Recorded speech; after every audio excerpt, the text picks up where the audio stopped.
Hello दोस्तों, कैसे हैं आप सब। उम्मीद करता हूँ कि सब बढ़िया होगा। आज हम आपको एक ऐसे देश की सैर करवाने वाले हैं जिस देश के लोगों को सुपर इंटेलिजेंट कहा जाता है। इस देश की लड़कियां और यहाँ का फैशन सबसे अलग है। यहाँ की लड़कियां हद से ज्यादा खूबसूरत मानी जाती हैं। इनके फिगर को दुनिया में बेस्ट कहा जाता है। यहाँ का खाना खाकर आपको लगेगा कि पेट भर गया, लेकिन मन नहीं भरा है। इस देश में आपको दुनिया की दूसरी सबसे पुरानी मेट्रो ट्रेन देखने को मिलेगी। एक ऐसा देश जहाँ दुनिया की सबसे अच्छी बियर तो पीने को मिलती है, लेकिन इस देश में पीते वक्त चीयर्स करना मना है। साथ ही ये दुनिया का एकमात्र ऐसा देश है जहां आप अपने बच्चे का नाम अपनी मर्जी से नहीं रख सकते। ये यूरोप के सबसे पुराने देशों में से एक है और इस देश में 96 नंबर का बहुत महत्व है। लेकिन क्यों, ये हम आगे आपको जरूर बताएंगे।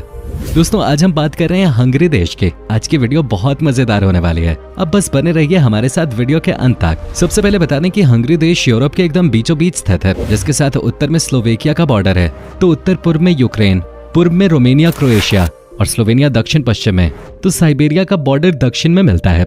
हंगरी की राजधानी शहर बुडापेस्ट है। इस शहर में बुडापेस्ट सिटी पार्क है, जहां एक ऐसा स्टैच्यू है जिसका चेहरा तो आप नहीं देख सकते, लेकिन यहाँ की खास बात यह है कि स्टैच्यू के हाथ में एक पेन है और कहा जाता है कि जो भी इस पेन को टच कर जाता है वो बन जाता है वर्ल्ड फेमस राइटर। जी हाँ, अगर आपको लिखने का शौक है तो आप भी एक बार बुडापेस्ट आइए और इस पेन के दर्शन जरूर कीजिए। बुडापेस्ट में बने बुडा कैसल महल को पेरिस ऑफ द ईस्ट कहा जाता है। ये बहुत बड़ा और बेहद ही खूबसूरत है। यहाँ पर आने के बाद आपको पता चलेगा कि पुराने समय में यहाँ के राजा महाराजा कितने रॉयल तरीके से रहते थे, यहाँ के राजा कितने रिच थे। साथ ही दोस्तों, आपको यहाँ पर इस देश के इतिहास के बारे में भी बहुत कुछ देखने को मिलता है। यहाँ की खूबसूरती को देखते हुए ही इसे यूनेस्को वर्ल्ड हेरिटेज साइट्स में शामिल किया गया है। लगे हाथों आपको बुडापेस्ट का एक मजेदार किस्सा बताते हैं। दरअसल बुडापेस्ट का नाम पेस्ट बुडा पड़ने वाला था, लेकिन आखिरी समय में इसे बदलकर बुडापेस्ट कर दिया गया। बता दें कि बुडापेस्ट दो शहरों के मिलने के बाद बना है और ये हैं बुडा और पेस्ट। इस देश की जनसंख्या 1 करोड़ से भी कम है। हाल के समय में यहाँ का पॉपुलेशन है सिर्फ 96,13,000। देश की कुल पॉपुलेशन के लगभग 72% लोग शहरों में रहते हैं, जबकि 28% गाँव में। हंगरी को यूरोप के ओल्डेस्ट देशों में से एक कहा जाता है, क्योंकि इसकी स्थापना AD 896 में ही हो गई थी और ये फ्रांस, जर्मनी और इंग्लैंड से भी ज्यादा पुराना देश है। दोस्तों, क्या आपको पता है कि सीखने के लिए दुनिया की सबसे मुश्किल भाषा है हंगेरियन लैंग्वेज, जिसको दुनिया की सबसे मुश्किल भाषाओं में से एक माना जाता है। आपको जानकर हैरानी होगी कि इस देश के 70% लोग खुद ही इंग्लिश बोलना पसंद करते हैं, इसलिए यहाँ टूरिस्ट को कोई परेशानी नहीं होती। हंगरी देश के लोगों के बीच में अपने स्वास्थ्य को लेकर बहुत गंभीरता है, तभी तो इस देश में सबसे ज्यादा हीलिंग वाटर मिलता है। जैसे हमारे देश में हम काढ़ा पीते हैं, वैसे ही इस देश में लोग पानी में एक से बढ़कर एक आयुर्वेदिक चीजें डालकर नहाते हैं। जैसे हमारे देश में तुलसी का पत्ता हर बीमार के द्वारा खाया जाता है।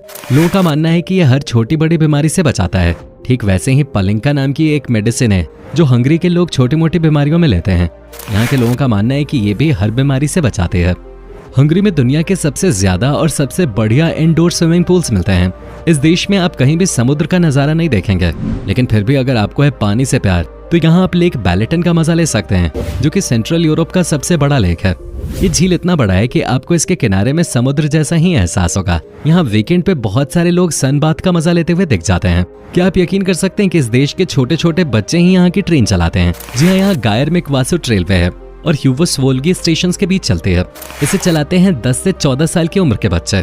दरअसल ये बच्चों का एक ट्रेन स्टेशन है। कमाल की बात तो यह है कि इस ट्रेन को न सिर्फ वो चलाते हैं, बल्कि आपको स्टेशन के टिकट काउंटर पे भी बच्चे ही नजर आएंगे। साथ ही दोस्तों, टीटी से लेकर स्टेशन मास्टर तक सब यहाँ बच्चे ही हैं। जैसा कि हमने आपको पहले ही बताया था कि वर्ल्ड पॉपुलर बियर यहाँ पीने को मिलती है, लेकिन क्या आप यकीन कर सकते हैं कि हंगरी देश में शराब पीने से पहले चीयर्स करना मना है। जी हाँ, ऐसा इसलिए क्योंकि एक लड़ाई में हंगरी की सेना को हार का सामना करना पड़ा था और जीतने वाली ऑस्ट्रिया की सेना ने इनके सामने बियर को चीयर्स करके अपनी जीत सेलिब्रेट की थी, जिसके बाद से यहाँ पर बियर के ग्लास को चीयर्स करना खराब माना जाता है।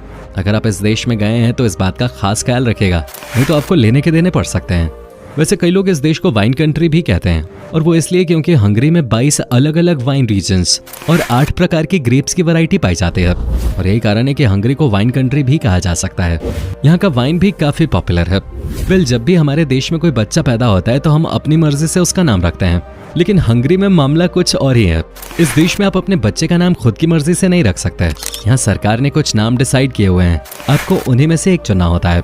लेकिन अगर आप कोई दूसरा नाम रखना चाहते हैं तो आपको यहाँ की गवर्नमेंट से पहले परमिशन लेनी होती है। दोस्तों, रूबिक्स क्यूब गेम के बारे में तो आपको पता ही होगा, आप खेलते भी होंगे। आपको बता दूं, इस गेम की शुरुआत हंगरी देश से ही हुई थी। यहाँ के लोगों के बारे में कहा जाता है कि ये बहुत ही इनोवेटिव होते हैं। रूबिक्स क्यूब के अलावा हंगरी के अन्य उल्लेखनीय आविष्कारों में ballpoint pen, holography, thermographic camera, digital computing और पहला फंक्शनल हेलीकॉप्टर शामिल है। वैसे हंगरी में लिटरेसी रेट है 98%। क्या आप जानते हैं कि हंगेरियन वर्णमाला में 44 अक्षर होते हैं? दोस्तों वैसे तो हंगरी को शांतिप्रिय देश कहा जाता है, लेकिन सबसे बड़ी बात यह है कि इस देश के लोगों ने अब तक लगभग हर कैटेगरी में दुनिया का सबसे बड़ा प्राइज नोबेल अवार्ड जीता है। लेकिन अभी भी यहाँ के किसी व्यक्ति द्वारा नोबेल पीस अवार्ड जीतना बाकी है। अब तक कुल 13 हंगरी के लोगों को इस बड़े अवार्ड से सम्मानित किया गया है। दोस्तों जैसा कि हमने आपको पहले ही बता दिया था कि हंगरी देश के लोग बहुत ही क्रिएटिव होते हैं। इसका अंदाजा आप इसी बात से लगा सकते हैं कि दुनिया की सबसे महान महिला चेस प्लेयर हंगरी देश की ही हैं। जी हाँ, इनका नाम है जूडिथ पोलगर, जो कि सिर्फ 15 साल की उम्र में ही ग्रैंड मास्टर बन गए थे। इस गेम को लेकर यहाँ के लोगों में बहुत इंटरेस्ट है और जब यहाँ के लोग थर्मल बाथ लेते हैं वो उस समय भी फ्लोटिंग बोट्स पे चेस खेलते रहते हैं। इंटेलिजेंस के मामले में ही नहीं, यहाँ की महिलाएं खूबसूरती के मामले में भी बहुत आगे हैं। हंगरी की महिलाओं को दुनिया की सबसे खूबसूरत महिलाओं में से एक कहा जाता है। यहाँ की महिलाएं अपने शरीर को फिट और परफेक्ट शेप में रखने के लिए दिन में कम से कम 6 से 7 किलोमीटर जरूर दौड़ती हैं। एक बात जो इस देश के लोगों के बारे में कही जाती है वो आपको चौंका देगी। वो ये कि यहाँ के क्रिमिनल्स इतने शातिर होते हैं कि वो कई मौकों पे हथकड़ी को खोलकर पुलिस को चकमा देकर भाग जाते हैं। अगर आपको लगता है कि अपने देश में ही ऐसा करते हैं तो आपकी सोच गलत है, क्योंकि यहाँ के क्रिमिनल्स कई देशों से ऐसे ही फरार हो गए और पुलिस उन्हें पकड़ नहीं पाई। आपको ये बात अजीब लग सकती है, लेकिन इस देश में 96 नंबर का अपना ही महत्व है। दरअसल 896 में इस देश की स्थापना हुई थी। उसके बाद 1896 में बुडापेस्ट मेट्रो का निर्माण हुआ, जो कि दुनिया का दूसरा सबसे पुराना मेट्रो है। इसलिए यहाँ के लोगों का मानना है कि कोई भी बिल्डिंग शहर के कैपिटल सिटी यानी कि बुडापेस्ट में 96 फीट से ज्यादा लंबी नहीं होनी चाहिए। यहाँ का राष्ट्रीय गीत भी 96 सेकंड के अंदर ही खत्म होना चाहिए। हंगरी के बारे में एक और अनोखी बात यह है कि यहाँ अंतिम नाम पहले और पहला नाम अंत में लिखना अहम बात है। आपको जानकर हैरानी होगी कि आज के दिन भी आप हंगरी देश के पहले किंग के हाथों को देख सकते हैं। जी हाँ, एकदम ठीक सुना आपने। किंग सेंट स्टीफन का दाहिना हाथ आज भी सेंट स्टीफन बसिलिका में संभाल कर रखा गया है और इसे देखने के लिए रोजाना यहाँ पर बड़ी संख्या में सैलानी आते हैं। हंगरी के लोगों को खाने में ज्यादा मसाला पसंद नहीं है, लेकिन बता दूं कि ये देश हर साल 1000 टन मसाले का उत्पादन करता है, जिसे वो दूसरे देशों में एक्सपोर्ट करते हैं। वैसे खाने की बात हो रही है तो बता दें कि गुलाश हंगरी का ट्रेडिशनल डिश है। ये यहाँ का एक वर्ल्ड पॉपुलर डिश है जिसे आप एक बार जरूर ट्राई करें, जिसका स्वाद कमाल का होता है। यहाँ कहा जाता है कि यह हंगरी का नेशनल फूड है और यही है यहाँ के लोगों की फिटनेस का राज। ये पपरिका और अन्य मसालों के साथ पकाया जाने वाला सूप है जिसमें खूब सारा मीट डाला जाता है और साथ ही इसमें डाले जाते हैं बहुत सारे वेजिटेबल्स भी। कहा जाता है कि ये बाकी हंगेरियन डिशेस से थोड़ा स्पाइसी होता है, लेकिन चूंकि इस देश में ठंड बहुत पड़ती है तो ये खाना खाकर यहाँ के लोग गर्मी महसूस करते हैं। एक चौंकाने वाली बात यह है कि मैकडॉनल्ड्स हंगरी में स्थापित होने वाला पहला विदेशी फास्ट फूड रेस्टोरेंट था, जिसे यहाँ 1988 में शुरू किया गया था। दोस्तों हॉलीवुड की कई बड़ी प्रोडक्शन हाउसेस जैसे कि पैरामाउंट पिक्चर्स या विलियम फॉक्स या फिर कैसाब्लैंका डायरेक्टर माइकल कर्टिस, सबकी शुरुआत हंगरी देश से ही हुए थे। तभी तो कहा जाता है कि अगर हंगरी नहीं होता तो आधा हॉलीवुड नहीं होता।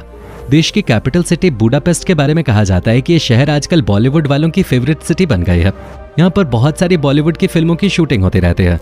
याद है आपको राब्ता फिल्म? याद आया? बता दें कि इस फिल्म की पूरी शूटिंग बुडापेस्ट में हुए थे। दोस्तों ये देश टूरिस्ट के लिए ड्रीम डेस्टिनेशन माना जाता है। आपको बता दें कि यहाँ हर साल 20 मिलियन लोग घूमने फिरने आते हैं, जो देश के इकोनॉमी को ताकतवर बनाते हैं। टूरिस्ट से याद आया, देश में काउबॉयज के नाम से भी नौकरी लोगों को मिलती है।